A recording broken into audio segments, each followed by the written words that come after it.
Il y a des jours où tout semble trop grand, où l'envie de faire, de créer, de bâtir se heurte à une réalité minuscule, à un compte en banque vide, à un corps fatigué, à un regard qui nous fait douter, à notre regard dans le miroir. Et là tu te dis, peut-être que j'ai tort, peut-être que je devrais rentrer dans le rang, éteindre un peu mes rêves pour tenir debout. Mais il y a un problème là-dedans, celui de commencer à croire que nos élans sont des erreurs, que nos envies sont des fautes. C'est ce qu'on appelle l'effet d'impuissance apprise.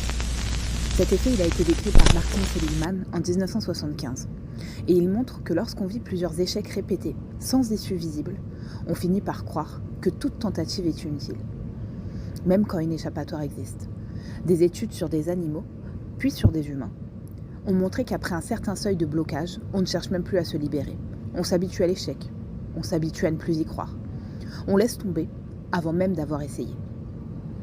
Rejeté à plusieurs reprises, emprisonné pendant 27 ans, qualifié de terroriste, privé de sa liberté, isolé, humilié, il aurait pu renoncer.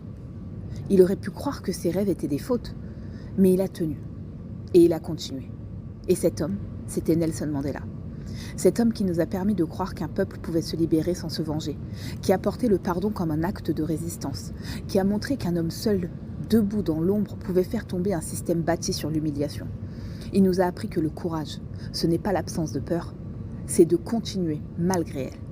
Alors si aujourd'hui, on doute, on sent que nos pas sont trop lents, il faut qu'on se rappelle ceci. La grandeur, elle ne se voit pas dans la facilité, elle se révèle dans la persistance. Et ce qu'on veut faire, ce n'est peut-être pas une folie, c'est peut-être ce qui nous appelle à devenir, même lentement, même à contre-courant, même quand on n'y croit plus, la personne qu'on est censé devenir.